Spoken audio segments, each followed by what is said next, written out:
স্বাগত জানাচ্ছি আমাদের রান্নার ব্লগে। এখানে মাংস ভুনা করেছি। তো ফ্রিজে 4 টুকরো গরুর মাংস ছিল। 4 টুকরো গরুর মাংস দিয়ে আজকে একটা মজাদার রেসিপি করব। তো মাংসটা ভালো করে ধুয়ে নিয়েছি। এবারে এটা ছেঁচে নিব। মাংসটা শিলের মধ্যে দিয়ে ভালো করে ছেঁচে নিচ্ছি।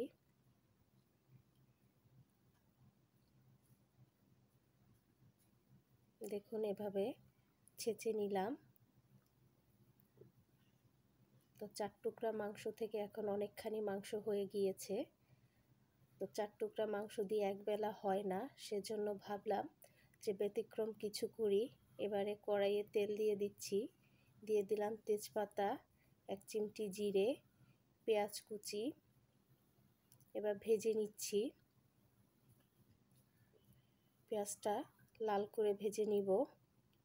এবারে দিয়ে দিচ্ছি আদা বাটা, রসুন বাটা,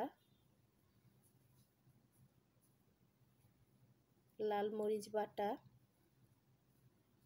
নেড়ে দিচ্ছি।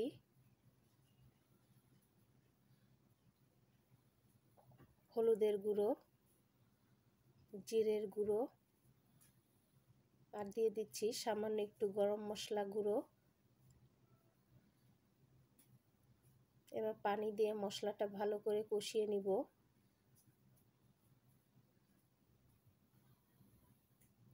মশলাটা আমি কষিয়ে নিচ্ছি।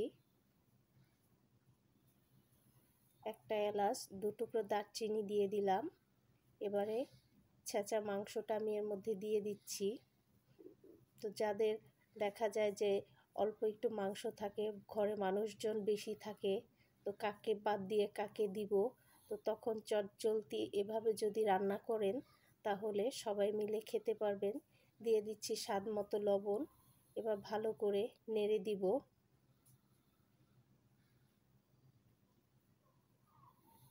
এবার পানিটা শুকানো পর্যন্ত অপেক্ষা করব এবং পানিটা শুকাতে শুকাতে আমি কষিয়ে নিব।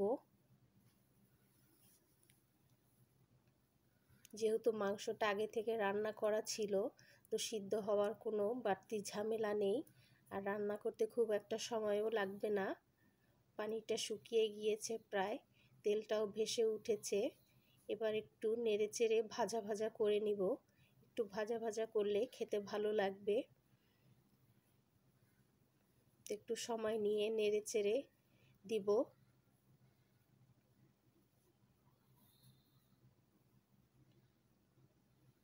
বারবার নেড়ে দিতে হবে যাতে নিচে লেগে না যায়।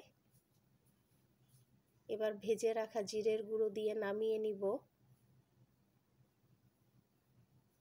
হয়ে গিয়েছে। তো খুব সহজেই এভাবে রেসিপি করে দিতে পারেন সবার জন্য, অল্প জিনিস দিয়ে। কেমন লাগলো রেসিপিটি অবশ্যই জানাবেন। ধন্যবাদ সবাইকে।